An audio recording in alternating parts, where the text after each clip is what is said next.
Oke. Selamat datang di Warkop Bros. Nggak tahu mas. 68. 68. 68. Boleh. Di sini kita akan membahas sedikit tentang agama dan politik. Oke? Agama dan politik, Mas. Menurut mas-masnya nih, Iya. agama itu masih relevan nggak sih? Mas, Gimana?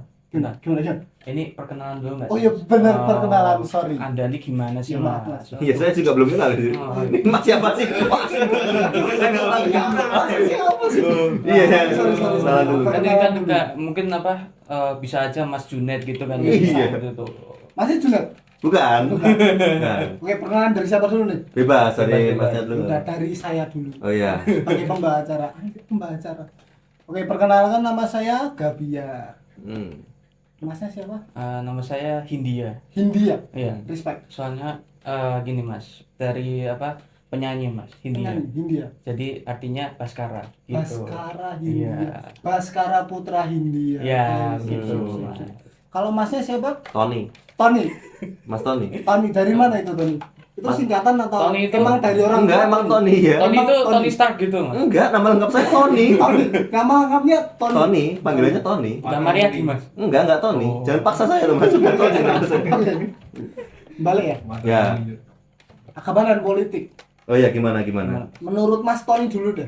Ya. Agama dalam kehidupan berpolitik atau ya anggaplah bernegara lah. Ya. Itu masih relevan nggak sih Mas? Mungkin untuk beberapa agama masih relevan ya. Maksudnya kehadiran agama ini bisa digunakan sebagai alat untuk berpolitik. Misalnya untuk mencari ini lagi masa pemilu nih. Ya. Nah, untuk mencari suara gitu. Hmm. Nah, agama ini bisa dijadikan bahan politik. Artinya agama dapat digunakan untuk mempolitisasi atau mempengaruhi orang lain untuk memilih dirinya sebagai si calon presiden dan calon wakil presiden. Misalnya gitu. Jadi ya sangat relevan agama digunakan untuk berpolitik. Bentar, Mas. Nanti aku tanya Mas Baskara dulu, Hindia dulu. Tapi Gimana, mau nambahin dulu. Berarti kalau misalkan Masnya bilang agama ini bisa dijadikan bahan untuk politik, Hah? agama ini dijual dong. Oh iya. Maksudnya bisa. Bisa Aku ngomong dijual. bisa. Maksud dia bisa digunakan sebagai alat untuk ya jualan. Pakai alat promosi gitu. Iya ya? nggak apa. Maksudnya kan artinya ada pilihan alat-alat lain gitu loh. Nah salah satunya agama bisa atau mungkin ya macam-macam lah itu aja. Oke. Ah, Balik lagi ke Mas Hindia dulu. Iya. Mas Hindia. Gimana Mas? Masih relevan nggak sih Mas agama buat berpolitik, buat bernegara gitu? Kalau menurut saya ya, agama itu kan sejarahnya itu kan sebagai sebuah ilmu ya, ilmu ideologi, ideologi dari manusia yang diciptakan untuk menghargai pencipta kita, begitu Mas. Jadi agama itu sebenarnya tidak digunakan sebagai alat untuk politisasi, dimana agama itu ya udah agama gitu loh, itu cuman kayak ajaran buat kita gitu loh, buat berbuat baik ataupun menghargai orang ataupun kayak tidak membuat dosa seperti itu. Namun pada kenyataannya di zaman-zaman sekarang ini seperti yang disebutkan oleh Mas Tony ini, agama itu sendiri seringkali dipakai untuk sebagai alat jual ya, alat yang untuk Promosi gitu alat ya? promosi gitu lah, buat entah mengumpulkan massa untuk memberikan suatu dukungan ya pada saat pemilu gitu-gitu. Dan juga agama ini juga sebagai suatu media untuk menciptakan persatuan dan kesatuan, nasionalisme begitu Mas. Kalau dari saya.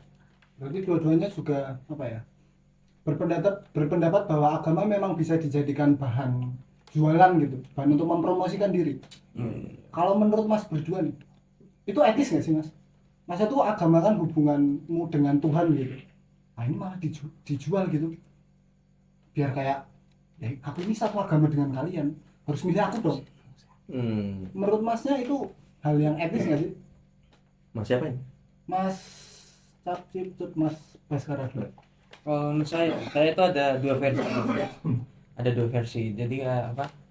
Etisnya itu kita itu diajarkan berkebangsaan melalui agama, gitu. Jadi apa namanya? Diajarkan bagaimana memahami politik zaman sekarang ini melalui agama dan juga lain sebagainya.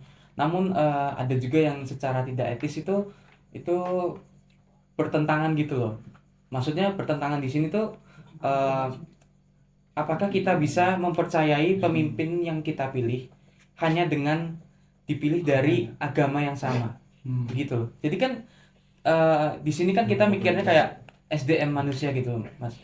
Sumber daya manusia yang gimana yang cocok untuk menjadi seorang pemimpin.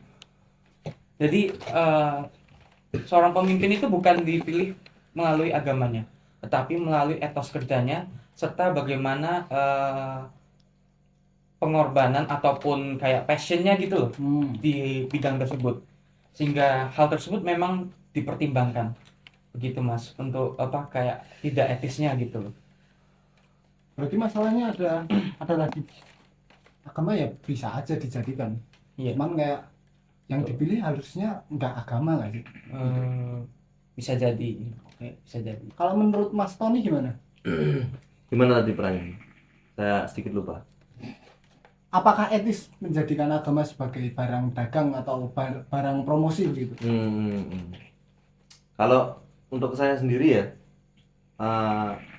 saya nggak memikirkan itu etis atau enggak ya. Maksudnya untuk memilih strategi ini tuh tentang agama ya, konteks agama ini dijadikan alat politisasi itu, saya nggak mikir itu etis atau enggak.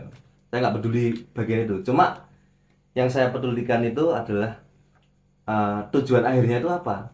Apakah akan berujung pada kebaikan pada banyak orang atau enggak? Atau hanya ya untuk segelintir orang? Artinya agama sebagai strategi, misalnya konteks pemilu gitu, untuk apa namanya, mencari suara.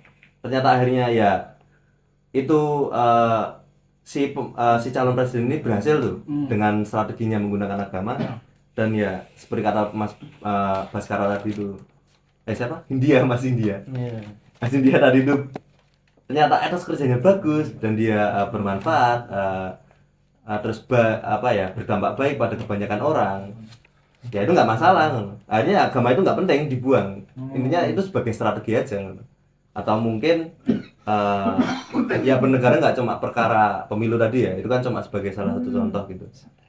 Mungkin dalam untuk apa ya, melerai atau misalkan ada demo tuh, nah agama ini ya bisa digunakan untuk menyelesaikan demo itu. Terus kita bisa mengajak orang yang berdemo ini bicara dengan baik-baik misalnya gitu. Misalnya, tapi bukan berarti saya bilang demo itu salah ya. Cuma ini contoh aja misalnya. Cuman kan kalau misalkan nih suatu pemimpin gitu ya yang kayak tadi dia mempromosikan dirinya menjadi sebagai orang beragama A gitu. Nah tiba-tiba udah dipilih nih, tiba-tiba dia kerjanya buruk. Bukankah itu malah akan berakibat buruk pada agama tersebut juga? Orang agama ini milih si A, kerjanya jelek. Nah itu kan pada akhirnya akan menimbulkan konflik. Nah menurut Mas, konflik antar agama, apalagi di Indonesia ya, agamanya cukup banyak, itu dapat ditanggulangi dengan kayak memilih pemimpin yang tidak mempromosikan agama nggak sih? Kayak ya udah dia mempromosikan dirinya sebagai dirinya aja. Ya aku pikir itu juga berpengaruh ya. Karena kan artinya kalau dia nggak mencoba menjual satu agama tertentu gitu dalam proses pemilihannya, ya artinya dia seakan-akan tidak berpihak pada satu agama tertentu, dan itu cukup menenangkan diri pemilih gitu. Atau bagi agama-agama minoritas dia juga nggak merasa tersingkirkan. Ya nggak. Nah artinya ya misalnya mayoritas apa di Indonesia Islam gitu. Nah kalau misalnya dia jualan pakai Islam ya, agama yang minoritas yang lain merasa tersingkir loh. Apakah nanti aku bakal diurusi? Gimana nanti proses pembuatan pembangunan tempat ibadah? Seperti ya yang umum, ini pengetahuan umum ya, bahwa banyak yang gagal, banyak yang dilarang oleh warga sekitar itu. Nah, gitu-gitu hal gitu-gitu kalau pemimpinnya itu toleran dan tidak terkesan memihak pada agama tertentu, itu bisa membangun satu masyarakat yang toleran juga. Baik. Harapannya ya, maksudnya Harapannya. gitu. Setidaknya dia bisa sebagai contoh. Walaupun ya aku pikir tidak sesederhana itu sih. Ya, kira gitu. Kalau menurut Mas Hindia gimana? Gimana? Sorry. Tadi apa pertanyaan? Itu kan jadi bahan politik nih. Heeh. Nah, kalau misalkan kita tadi kan berasumsinya kalau baik nih, kalau baik ya udah nggak apa-apa. Nah, kalau buruk gimana? Bukankah itu malah bikin agama tertentu itu buruk gitu?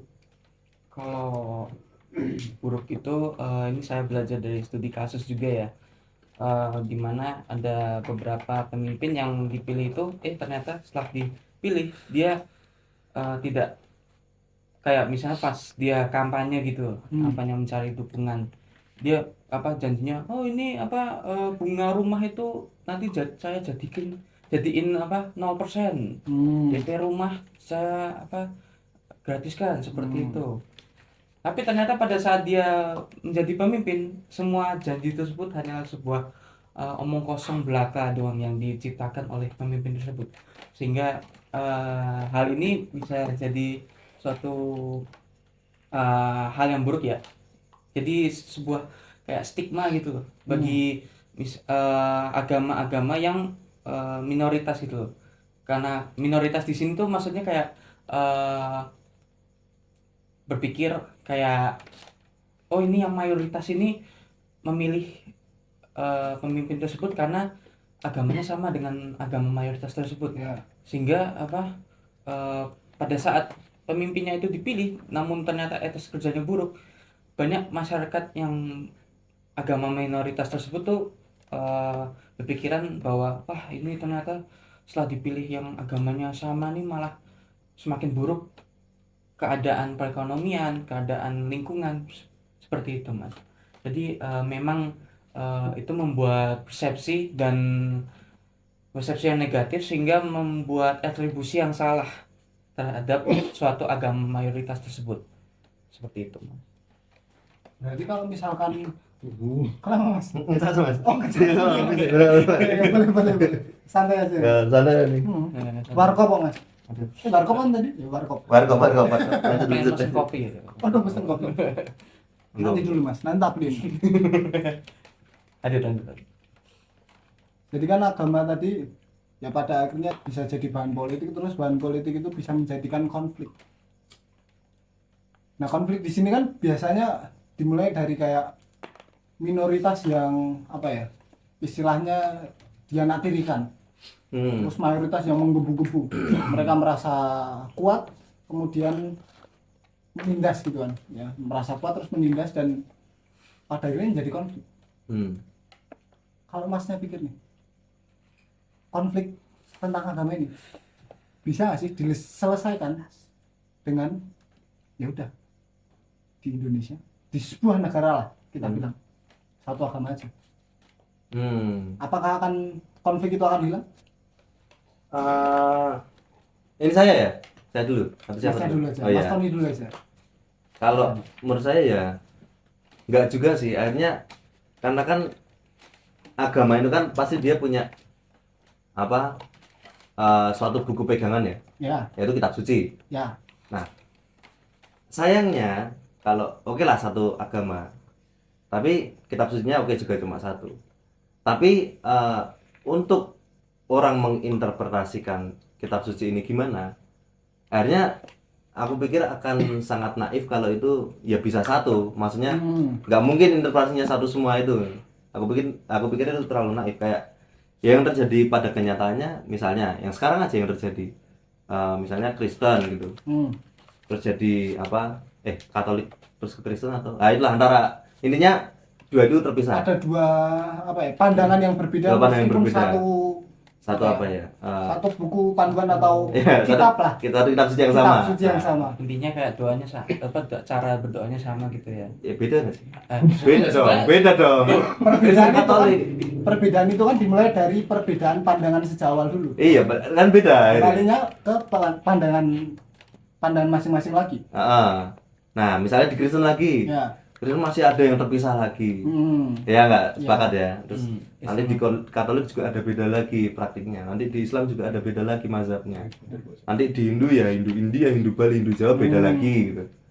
Nah akhirnya walaupun oke agamanya satu, cuma interpretasi terhadap satu kitab suci ini nggak mungkin sama. Itu pun ya sama kayak misalnya aku menginterpretasikan seseorang bilang, misalnya aku tanya mau makan di mana, yang sederhana aja, mau makan di mana, terus orang ini ngomong terserah ternyata. Nah ini kan interpretasinya bisa macam-macam, Pusing tuh. pusing. Iya, Itu padahal kita ngobrol sama orang yang bisa diajak ngobrol. Hmm. Nah, kalau kitab suci kan diem aja nih, kita nggak bisa berdiskusi sama kitab suci gitu. Artinya kan bakal selalu ada, oke agamanya satu, cuma perang interpretasi itu pasti mungkin. Berarti pada akhirnya akan meskipun satu agama akan tetap ada konflik. Iya, tetap ada konflik sama aja. Kalau menurut Mas Hindia gimana? Bisa nggak sih kalau misalkan apa ya, dari satu nih emang udah dipatok harus kayak gini, dan apa ya, misalkan semua pandangan itu sama, bisa nggak sih? Menurut saya Ya. tidak mungkin sih. Konflik itu bisa diselesaikan dengan pandangan yang sama. Jadi kayak apa? Jadi seperti apa ya? Kan berbagai agama itu kan memiliki pandangan yang berbeda di Ya. setiap hukum agamanya, di setiap bagaimana kepercayaan mereka begitu, seperti itu. Kayak yang dijelaskan oleh Mas Tony tadi, kalau cara mereka interpretasinya terhadap suatu kitab suci ya, itu kan juga berbeda-beda kan. Nah ini yang menjadi suatu masalah gitu loh, dimana banyak sekali umat agama lain mengambil mungkin kayak suatu ayat gitu ya, suatu ayat dari satu agama, misalnya kayak umat agama Islam mengambil satu ayat dari kitab suci umat agama Katolik. Nah mereka itu menginterpretasikannya itu bukan secara misalnya seperti adanya literatur dari Hal lain gitu. mungkin kayak pemuka agama lain ya, begitu ya. Jadi kayak tidak bertanya-tanya, oh ini artinya apa sih, bagaimana artinya yang konkret gitu. Sebenarnya bagaimana gitu. Iya begitu. Nah jadi mereka itu seringkali, kalau dari saya sendiri ya, dari penglihatan saya, dari pengamatan saya itu, mereka seringkali mengartikan sendiri gitu. Bagaimana arti dari ayat tersebut sesuai dengan kitab suci mereka sendiri, sehingga ini menjadikan kayak bias atau salah dalam menginterpretasi, sehingga konflik antar umat beragama itu masih saja dapat terjadi apabila masih ada umat yang seperti itu. Seperti itu, Mas. Oke, jadi balik lagi. Ngantuk, Mas, ngantuk. Sorry, Mas. Ketemu Mas ya, Mas. Oke, balik lagi. Itu kan Ya. konflik di agama ya. Ya, Berarti selama masih ada agama, masih bakalan ada konflik. Gimana kalau nggak ada? kalau nggak ada, ya Memang tetap ditiadakan konfliknya. Apa agamanya ditiadakan begitu? Apakah masih ada konflik? siapa dulu nih? Gantian. Ayo, Iya, ayo. iya, iya. Kalau menurut saya ya, kalau dari lagunya Imagine John Lennon, karya Oke. John Lennon itu, John Lennon itu memiliki sebuah impian bagaimana kalau di dunia ini itu tidak ada agama. Nah dalam isi lagunya itu kan kayak semuanya itu akan baik-baik saja, seperti itu loh. Tapi kenyataannya pada zaman modern ini semuanya tetap tidak baik-baik aja gitu loh. Ya. Meskipun ada agama atau enggak ada agama gitu loh. Kalau nggak ada agama ya kita tetap punya norma-norma sosial yang ada di kehidupan kita, sehingga hal tersebut masih mengatur bagaimana perilaku dan pergerakan kita gitu loh, Mas. Jadi memang pada dasarnya konflik itu dalam manusia itu bisa masih saja terjadi karena manusia itu kan berkepribadian yang berbeda-beda gitu Mas. Punya pemikiran pemikiran dan pandangan sendiri terhadap suatu hal, sehingga hal tersebut konflik itu selalu akan terjadi di dalam diri manusia. Pun ada dan tidak ada agama. Ya. Kalau Mas Tony gimana? Ya, saya cukup sepakat ya, maksudnya agama ini bukan sebagai apa ya, cuma satu saja penyebab konflik gitu, konflik sosial. Makanya ada yang hal lain lagi, misalnya ya budaya gitu, halnya jika ada budaya yang bertabrakan atau mungkin hasrat untuk menguasai, Ya. kan penjajahan kan kayak gitu ya, hasrat untuk menguasai, hasrat untuk memperluas wilayah kayak zaman kerajaan dulu gitu. Di zaman sekarang ada kerajaan juga sih, kan ada kerajaan yang lain, masih ada negara yang lain kan masih ada, Masih ada. bukan Indonesia, yang lain yang lain ada, Eropa berarti. ada Inggris. Oh, Inggris kan Inggris. kerajaan, iya. Nah gitu, ya akhirnya apa tadi ya, jadi agama itu bukan cuma satu-satunya penyebab konflik gitu. Masih ada yang lain, misalnya berarti kan problemnya adalah bukan dari agama itu, tapi mungkin saya pikir ya keyakinan individu ya, atau keyakinan individu atau keyakinan kolektif pada suatu tempat itu yang mempengaruhi konflik akhirnya. Misalnya saya yakin, misalnya saya Robin Hood gitu ya. Ya. Nah, Robin Hood kan keyakinannya kan dia nyolong untuk Memberi orang lain itu kan. yang miskin, kurang, orang yang miskin. miskin. Ya sebagai saya Robin Hood gitu ya. Ya, saya pikir itu baik gitu loh buat saya. Tapi hanya itu membuat konflik, ternyata pandangan saya tentang itu ya nggak sesuai sama si orang kaya itu tadi. Si orang kaya mungkin ngomongnya gini, loh saya susah payah nyari uang. Yang ngakunya susah payah sih. Akunya. Akunya. Saya nggak tahu ya. Susah payah sama rakus maksudnya beda. Ya agak, Ternyata serakah.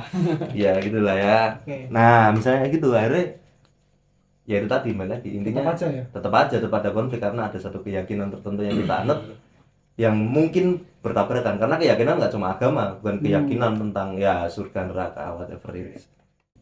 Tadi kan tentang apa ya? Tentang konflik gitu ya, Mas. Konflik mau ada atau enggak agama, satu atau banyak agama, akan tetap ada konflik. Nah, sekarang kita bahas moralitas deh. Agama kan menjunjung tinggi moralitas tuh. Menurut dari Mas Tony dulu deh. Penting nggak sih di sebuah negara itu punya agama sebagai apa ya?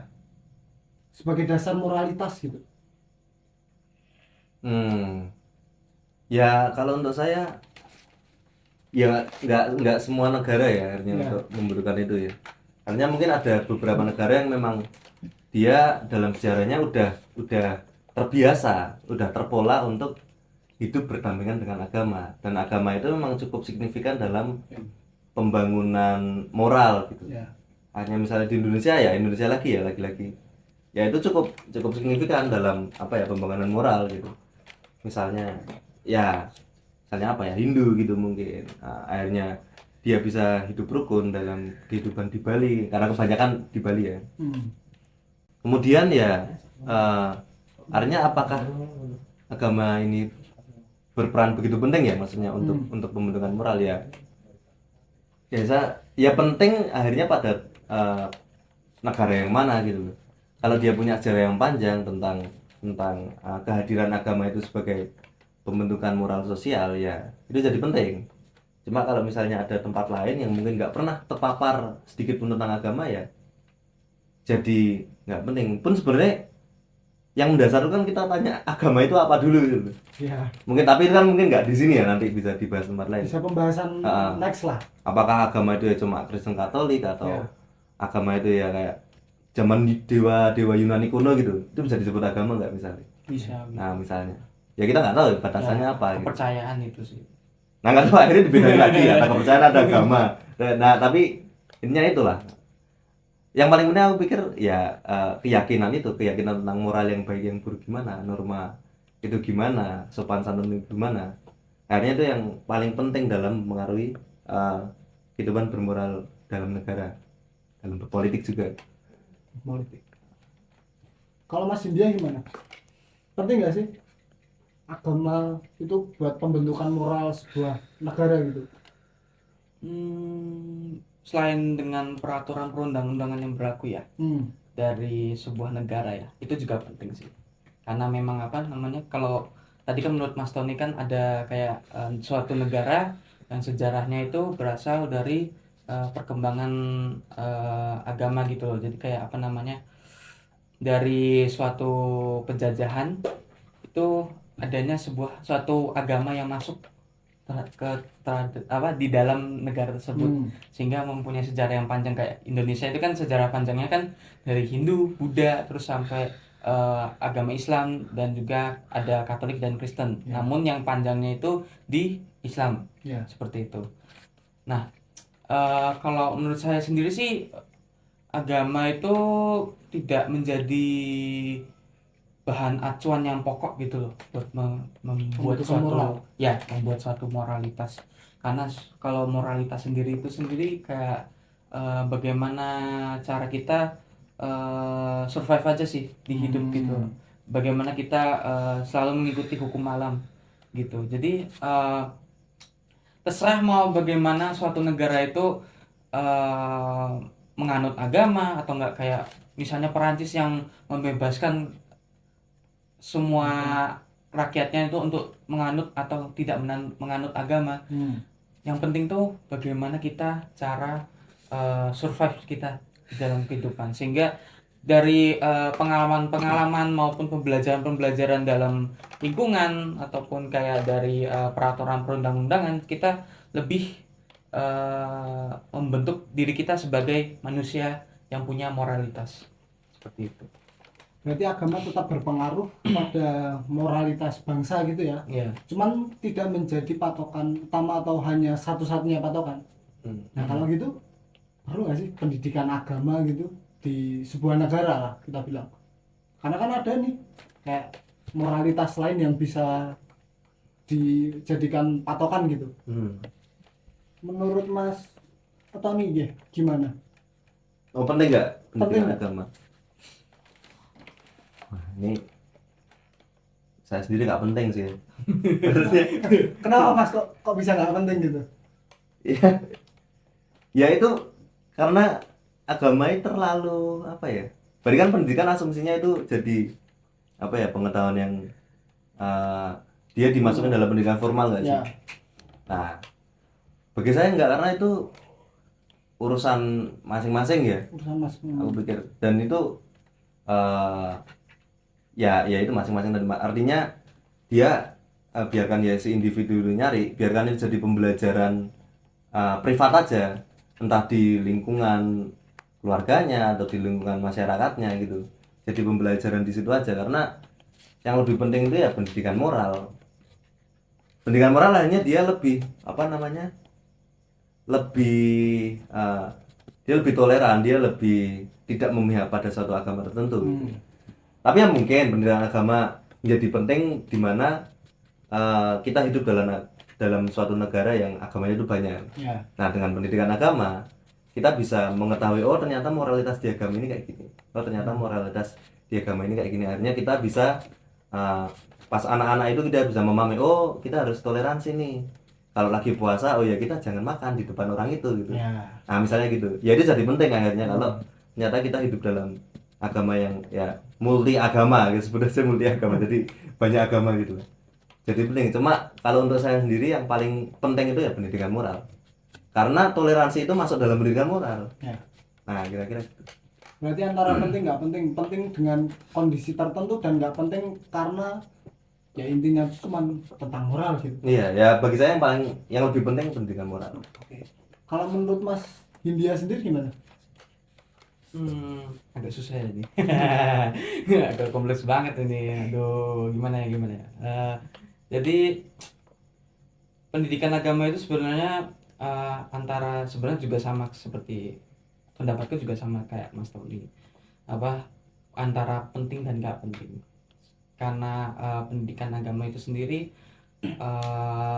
lebih banyak mengajarkan tentang literatur dan juga bagaimana cara eh, manusia itu bisa menghargai makhluk sesamanya gitu loh, sebagai makhluk ciptaan Tuhan, seperti itu ya kan. Kita kepercayaannya hanya kepada Tuhan kan, Ya. begitu. Jadi bagaimana sih caranya menghargai, toleransi terhadap manusia lain.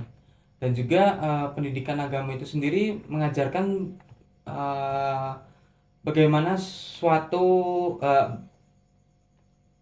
keragaman dari sebuah ideologi-ideologi tentang bagaimana Tuhan itu diciptakan, atau mungkin kayak bagaimana hukum-hukum dalam agama gitu, atau mungkin kayak bagaimana pentingnya berbuat baik, solidaritas, seperti itu, dan juga kerjasama. Sehingga pendidikan agama ini sendiri tuh sebenarnya agak cukup membantu ya kalau dalam soal menghargai setiap makhluk gitu ya. Jadi sehingga untuk urusan konflik sendiri sih mampu sedikit meredam ya, sedikit meredam lah, mampu ya menjadi intervensi ya sebagai untuk konflik tersebut, seperti itu. Oke, berarti mungkin karena kita sudah di penghujung acara ya, aku sedikit merangkum kesimpulannya. Jadi agama itu tetap penting dalam sebuah negara gitu, karena agama bisa menjadikan batasan moral bagi para rakyatnya, bisa dibilang begitu. Cuman ada hal lain yang bisa bukan menggantikan agama, bisa menjadikan patokan moral, misalkan dari hukum atau hal lainnya. Apakah seperti itu? Apakah setuju? Ya, bisa diterima. Ya kira-kira gitu kan, intinya maksudnya agama tidak menjadi satu-satunya. Tidak menjadi satu-satunya batasan moral. Iya, sepakat. Karena masih ada beberapa pertimbangan utama yang menjadi suatu pertimbangan bagi moralitas. Seperti itu. Untuk penutup, aku minta satu omongan lah dari kalian. Bagaimana cara beragama yang baik di Indonesia? Apa harapan kalian tentang Indonesia dengan keberagaman agamanya? Mungkin dari Mas Tony dulu. Cara beragama Ya. buat beragama yang baik. Harapan untuk Indonesia dalam konteks beragama. Ya, kalau harapan saya ya, kalau bisa aja nih. Pertama, simpel aja, sepele, klise. Bisa. Tidak perlu menganggap agamanya paling benar. Karena ini, karena kalau udah menganggap paling benar, artinya yang lain salah. Berarti ada satu pikiran bahwa yang salah itu disingkirkan. Ya. Karena udah menganggap si paling benar. Ya itu dulu aja deh, nggak usah muluk-muluk yang lain, itu dulu aja. Kalau dari Mas India gimana? Sama sih sebenarnya. Jadi jangan terlalu merasa superior aja gitu loh. Sehingga membuat suatu individu itu merasa kalau wah ini ajaranku bener banget nih. Padahal kalau kita hidup itu kan urip iku kudu ngajeni wong liya. Artinya hidup itu harus menghormati dan menghargai orang lain. Sehingga ajaran kita itu cukup kita simpan dalam diri kita sendiri. Nggak usah merasa kayak kita merasa yang paling benar. Oh ini ternyata Tuhan itu seharusnya diciptakan dari sini. Kalau terus bumi itu diciptakan oleh Tuhan yang ini. Ya, sudah. Itu hanya sebagai permunculan konflik sih sebenarnya. Oke, mungkin dari saya ya. Saya cukup punya pandangan yang berbeda dengan Mas berdua. Mas berdua bilang bahwa tidak perlu merasa agamanya paling superior. Kan menurut saya enggak. Kalian harus merasa agama kalian paling benar, yaitu iman kalian gitu. Kalau kalian enggak merasa agama kalian benar, buat apa kalian beragama itu? Namun yang pasti yang harus dilakukan adalah sadari bahwa agama itu nggak cuma satu gitu, dan masih banyak agama lain. Ya satu kata aja deh, toleransi. Cukup sekian dari kami. Sekian dan terima kasih.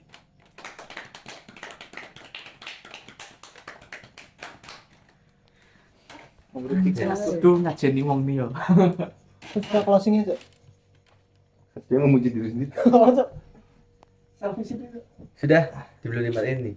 Mati. Loh.